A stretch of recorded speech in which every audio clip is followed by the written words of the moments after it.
पानी रे पानी तेरा रंग कैसा, जिसमें मिलाऊं उस रंग जैसा। पानी रे पानी असं एक गाणं आहे. उन्हाळा, कडक उन्हाळा, सगळीकडचे पाणवठे हळूहळू आटायला लागतात आणि मग जंगलातल्या पशुपक्ष्यांचं जगणं मुश्किल होऊन जातं. मग पशुपक्ष्यांचे जे हाल होतात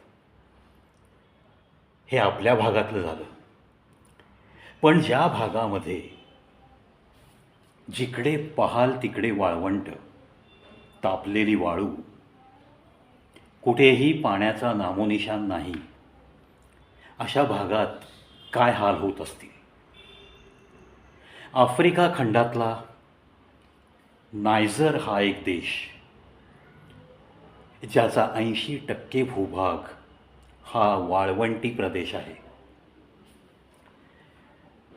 आता पहा, माली या शहरात, माली या देशामध्ये बकरी ईदचा हा धार्मिक सण साजरा करण्यासाठी ट्रकमधून काही लोक गेले होते.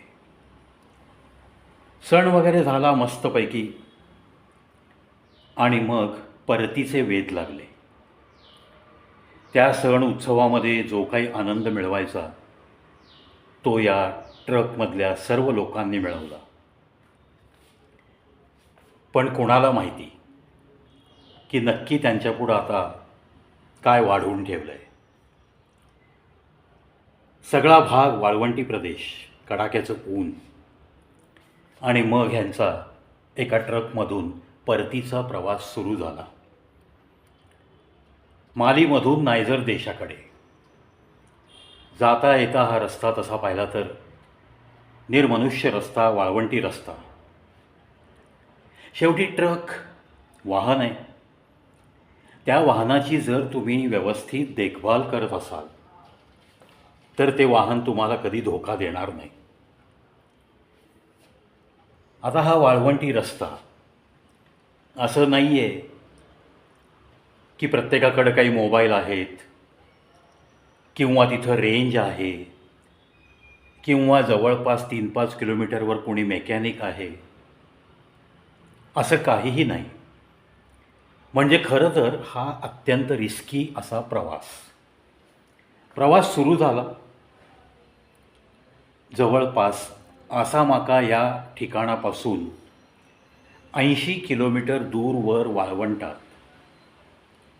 हा अनेक माणसांना घेऊन येणारा ट्रक, त्या उत्सवाला गेलेल्या सगळ्या उत्साही लोकांना घेऊन येणारा ट्रक, हा आसामाका या ठिकाणापासून 80 किलोमीटरवर आतमध्ये वाळवंटात बंद पडला. तापमान आपल्याकडं जेव्हा 40-42 असतं तेव्हा वाळवंटातलं तापमान याच्यापेक्षा 3-4 डिग्रीनी जास्त असतं आणि त्याचे परिणामसुद्धा त्या ठिकाणी कुठेही झाडी नसल्यामुळं मोठ्या प्रमाणात जाणवतात. आणि अशा परिस्थितीत कडाक्याच्या उन्हाळ्याच्या सीझनमध्ये निर्मनुष्य रस्त्यामध्ये वाळवंटात हा, ज्या ठिकाणी थोडीफार मानवी वस्ती आहे तिथपासून 80 किलोमीटर, हा शहरातून जाणारा किंवा 2 शहरांना जोडणारा नॅशनल हायवे असेल तर तो भाग निराळा 80 किलोमीटर. पण हे वाळवंटातलं 80 किलोमीटर अंतर, दिस इज टू मच. त्यातून या उन्हाळ्यातल्या अबाव 45 डिग्रीज टेम्परेचर असलेल्या ट्रक तिथे बंद पडला. तिथे प्रयत्नांची पराकाष्ठा केली.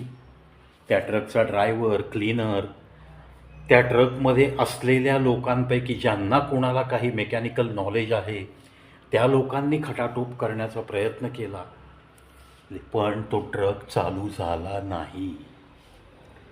वरून रणरणतं ऊन आहे, तापलेली वाळू आहे, तहान लागणारच. ट्रकमध्ये जेवढा पाण्याचा साठा होता प्रत्येकाकडं थोडा थोडा, तो देखील संपला. 3-4 तास तो ट्रक दुरुस्त होईल अशा आशेवर लोक थांबून राहिले होते. नंतर प्रत्येकाच्या जीवाची लाही होऊ लागली.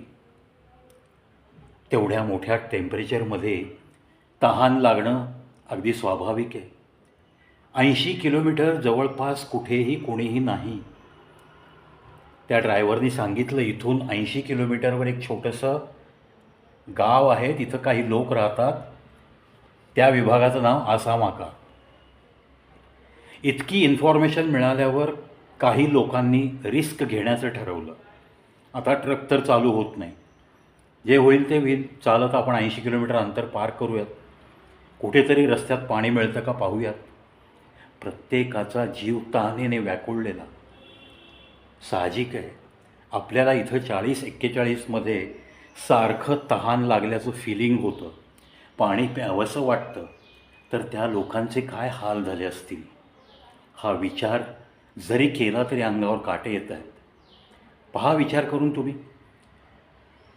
नुसतं रणरणत्या तापलेल्या वाळूमध्ये तुमचा ट्रक अडकला आहे, तो रिपेअर होत नाही आहे, तुम्ही खाली उतरला आहे, तुम्हाला शेवटी ट्रक जिथं उभा आहे त्याच्या खाली जी सावली पडते थोडीफार, त्या सावलीत बसावंसं वाटतं, पडावंसं वाटतं, पण ती पण वाळू गरम आहे, तुम्ही तिथे बसू शकत नाही, पडू शकत नाही. पाणी तर सगळं संपलेलं आहे आणि 80 किलोमीटर दूरवर चालत पण जाऊ शकत नाही तुम्ही. कोणत्याही प्रकारे कम्युनिकेशनची साधनं उपयोगी पडत नाही आहेत. कुठूनही तुम्हाला कोणत्याही शहरात जवळपासच्या गावात निरोप पाठवण्यासारखी काहीही परिस्थिती नाही आहे. अशा वेळेस तुम्ही काय करणार? ट्रकमधली सगळी मंडळी उतरली, काही जणं तिथंच थांबली, काही जणं चालायला लागली. आता चालत चालत एखादं ठिकाण, पाणी मिळेल असं ठिकाण बघण्याशिवाय पर्याय नाही, म्हणून बरेच लोक चालू लागले. काही लोकांनी त्या ट्रकच्या आसपासच प्राण सोडले. ज्यांची प्रतिकारशक्ती कमी होती, ज्यांच्याकडं काही अन्न नाही, पाणी नाही अशी अवस्था होती, त्या काही लोकांचे जीव तिथं गेले. ते पाहून इतर लोक चालू लागले. कुठे काही मिळालं तर ठीक, नाहीतर जे होईल ते होईल असा इरादा करून सगळेजणं आसामाकाच्या दिशेने चालू लागले. अर्थात या वाळवंटामध्ये हा ट्रक तसं पाहिलं तर रस्ता चुकला होता, कारण तिथे दिशेचा भ्रम होतो. वादळामुळं वाळूच्या ज्या टेकड्या असतात त्या सतत बदलत असतात, त्यामुळं कन्फ्यूज होतोच माणूस. तिथं काही तुम्हाला माइलस्टोन्स किंवा दिशादर्शक फलक असं काहीही नसतं. या सगळ्या गोष्टींचा परिणाम म्हणजे या भर उन्हात टेम्परेचर अबाव 45, ही सगळी मंडळी अडकलेली, चालायला सुरुवात केली. त्याच्यातले अनेक लोक मृत पावले. हा मृतांचा आकडा 49वर गेला आणि कसेबसे दोन लोक त्या आसामाकापर्यंत कसेबसे पोचल्यावर तिथल्या लोकांना त्यांनी जी काही परिस्थिती निर्माण झाली आमच्यावर, हे सगळं त्यांनी सांगितल्यानंतर मग मदतीचे हात धावू लागले त्या ट्रकच्या दिशेने. आणि ट्रकपाशी ही लोकं पोहोचल्यानंतर अतिशय विदारक दृश्य त्यांना दिसलं. काही मृतदेह ट्रकच्या खाली पडलेत, काही ट्रकच्या आजूबाजूने, काही ट्रकपासून 50-100 मीटर अंतरावर असे लोकांचे जीव गेलेले त्यांनी पाहिलं आणि अश्रूंच्या धारा वाहिल्या. मित्रांनो, अतिशय सद्गदित अंतःकरण होतं की अशा या 49 माणसांना अशा पद्धतीने मृत्यू यावा, हे दृश्य पाहिल्यावरच मन खिन्न झालं. ही न्यूज वाचल्यानंतर सुन्न होऊन 2 मिनटं मी कुठे आहे हे माझं मलाच कळलं नाही. अशा पद्धतीने शत्रूवरसुद्धा अशी वेळ येऊ नये अशीच आपण प्रार्थना करू. आज बकरी ईदसारखा सण साजरा करून घराकडे परतताना ही माणसं घरापर्यंत पोहोचू शकली नाही आहेत. रस्त्यात त्यांचा भुकेने आणि तहानेने जीव गेला आहे आणि रणरणत्या उन्हामुळं, वाढत्या तापमानामुळं हे तग धरू शकले नाहीत आणि त्यांना अंतिम श्वास घ्यावा लागला. चला, या 49 व्यक्तींच्या कुटुंबियांच्या दुःखात आपण सहभाग नोंदवूयात.